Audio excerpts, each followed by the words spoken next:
Yo, it's your man KenBeans, and I just want to mention something to you guys before the video even starts. This small move that I'm showing on screen right now is one of the most slept on things that I've never seen anyone talk about. There's some people who watch my videos that do not watch the entire thing, so I wanted to include this in the beginning for everyone to see. We've all been in this position where we've had a W keyer trying to get into our box. Lots of time, the best play to make is to let them into the box, and then as they come in, you leave. So it's almost like a mini ring around the rosy type deal, because when they come in, you shoot them and build a wall. The only difference is this time is that they're completely surrounded by all your walls. This strat puts you in such a good advantage to win the fight when realistically they think they're in control. The next time you get into a box fight and a W keyer is pushing you mad hard, do this strat because I promise you it works more often than not. I've been going out of my way to learn exactly when to pre-fire someone, how to do it, and exactly what situation I should be in when I do it. If you're thinking along the same lines as me, then you need to watch this video. Whether I was weak or being the aggressor, pre-firing helped me every single time. The plan was to hop into arena and pre-fire every single fight I got into when I was playing on stream. A quick reminder for people who don't know, I stream every Monday, Wednesday, Friday. So if you have any questions, feel free to stop by. Consider using code KenBeans in the item shop or in the Epic launcher. Without further ado, it's your man Ken. Let's hop in. Just like the previous video I posted about how to bait / pre-fire someone, I'm gonna go over the best tips and tricks at the very start of the video so that you guys can get something out of it right away. Once I run out of new ideas, then I'm gonna walk you through my exact mindset in game. The setup is so key. Lots of times when I was pre-firing people on stream, I would be in a really good position to do so. Hear me out for 1 second, pay attention. There's a few different ways to pre-fire. The ones that I'm gonna talk about is the bailout option, which is a little bit more risky but still doable, and the second way is the safe / optimal way of going about it. These strats are what pros use. You want to make sure you could set it up so you could bait the guy to edit something. When it comes to doing this type of mechanic, you have to make sure that this guy is gonna do an edit where you already have your shotgun out so you're ready to shoot. That's what a pre-fire is. Doing pre-fires when being aggressive is gonna teach you the correct way to push someone's box. Next, going off that is to learn how to read the guy inside the box so you can time it at the exact moment. Lots of people get nervous in these situations, but experience is really key. The more times you just stick your shotgun out and just wait for someone to edit while you're kind of behind a right hand peak, the more you're gonna understand other people's tendencies, and you're just gonna pick up on it as you play Fortnite. If you could be one of the first people to pick up on this in the new season, then you're gonna be absolutely cracked. Now's the time to practice because so many people are not picking up on this yet. In almost all my arena fights, I rarely go up against people that are pre-firing the heck out of me. A tip for the best way to practice this is to go into any sort of box fighting mode. If you were to hop into creative or even an arena game, but it would take a little longer, all you have to do is to just sit in your box, preferably with a cone if you could, and just let the guy try and replace your wall. The second you know that wall is about to break or that pickaxe is about to be swung, you want to shoot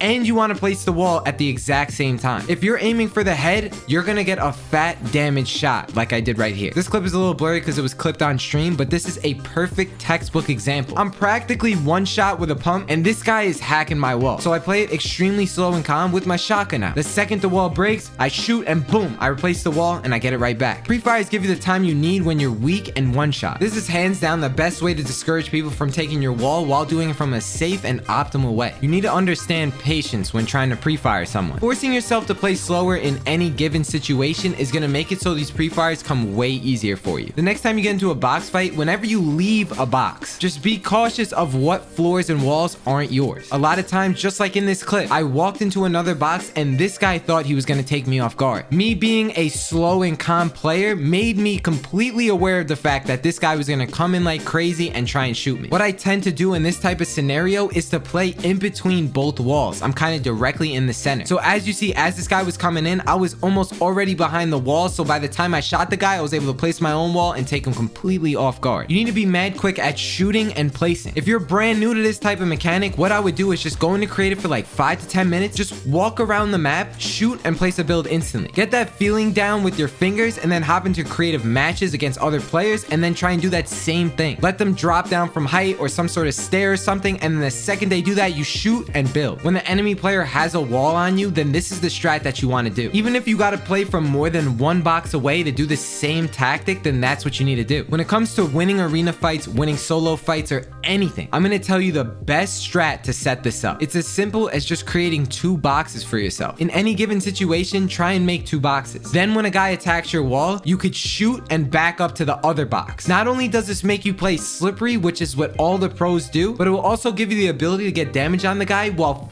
faking the guy out into thinking you're not behind cover when in reality you actually are. This is all because you got 2 boxes instead of 1. If you remember nothing from this video, just remember to create 2 boxes, let the guy hack 1 wall, but be in the opposite box of which he's attacking. The second that wall breaks, shoot and build a new wall. This is the stuff that I do that might not be that noticeable to people unless I point it out. That's the whole reason why I make these type of videos, because I'm trying to help you guys get better in the most simplistic way possible. I've talked a little bit about doing pre-fires the safe and optimal way. Here's where the reverse type style comes in, and this is where things can get sketchy. The bad thing about letting someone try and get your wall is that you could be put into a position where they actually grab it. Now, this doesn't happen all the time, but you need to be prepared for something like this. This is why I specifically brought this up, because I told you guys in the beginning or earlier in the video that you should have a cone in your box. By doing this, if they get the wall, you're going to be playing deep enough into the box where you can hide behind the cone. One of the most important things when doing any sort of box fighting technique is to make sure that you're deep enough so if someone does get your wall, you're going to have protection even if you stay in that box. As you see here in this clip, the guy got the wall, and the first thing I did was go behind the cone and be very patient. I knew that he didn't want to bum rush in because he was also weak as well. So all I did was try and take out my AR at random times to where he would not be holding the wall. As you see, I did it 1 time, didn't get it. I did it a 2nd time and failed again, but on the 3rd try, I got the wall back. This is how you play safe and calm and smooth so that you can pre-fire people at the right time. One small tip that I want to mention is to always make sure whenever you go up to a wall to never be overconfident in yourself. What I mean is that whenever you're trying to be really aggressive on someone's box, a lot of times what you could do is try and go for a pickaxe. This will get them to open up and maybe you'll get a shot on them that way. But you got to be careful, because if you swing your pickaxe more than twice in arena, a lot of times if the person's full HP, they're gonna make an edit on you and you might get caught off guard. The next time you go up to someone's wall and you're trying to go for some sort of pre-fire, usually the best way to do it is to hit their wall once with a pickaxe, back up behind a right hand peak, and then you can shoot your shotgun mad quick and place a wall or reset a build. This is a strat that not only I do, but I've seen other pro players like FaZe Martas do as well. Being able to effectively pre-fire someone is all about having patience and just knowing when to time your shots. If you can get this down, then you're gonna be a demon in any mode you play. In this example right here, I have really good position to set up a pre-fire. That's the whole reason why I was setting it up like this. I'm right behind a stair and I'm in a position where I don't have a wall placed, so I can shoot someone and then build right away. As you see, I let this guy be the aggressor, and then the second he edits that wall, since he's playing really far away, I can shoot him and build a new wall. That's why I was camping right there in that same exact spot, because not only do I have a really awkward angle for him to see me, but I'm also able to place a wall for my own protection. I noticed from playing a lot of arena that I tend to do this certain move. If I'm in a box like this and I have the floor but I don't have the cone, what I do is try and play really far back in my box and edit the tiles in front of me. This is so I can get the guy to open up and make an edit, and then by the time he does that, I'll already have my shotgun out and it will happen so fast that I'll just reset my floor and not take any damage. This is one of the best ways I found to really take someone off guard. Something so subtle like this makes them think they're in control, but in actuality, it's me that's in control. If you ever do this move though, make sure you hold your floor after you reset, because the build is going to be one shot. If you have really bad ping and they end up taking the floor anyway, what you could do is edit the cone to protect yourself as well. That's why playing with a cone in your box is so important, because you can edit it in any direction. I haven't seen anyone set up a box fight like this. What I did was half edit my stairs so that I can jump, and by the time this guy swings his pickaxe, I can edit the entire floor so he swings at nothing, and then I can jump up and use the stair as a right hand peak. I didn't realize it at the time, but since I watched this back, this peak is never talked about. I just thought I'd show you guys, because having things like this in your arsenal can make you win a fight. I know it's kind of random, but it's useful, so I added it. I got some pretty unique merch ideas coming soon, so if you want to be entered into that giveaway, make sure you send me proof of using my code on Instagram or Twitter. I'm gonna gather all the names, pick one random winner online, and then send someone free merch. If you want to ask me any specific question, don't forget I stream every Monday, Wednesday, and Friday. Shout out to everyone on the screen using code KenBeans. If your name's up here, you're a real one. I'll talk to you in the next video. Hope you have a wonderful rest of your day or a good night. Deuces, everyone. Peace.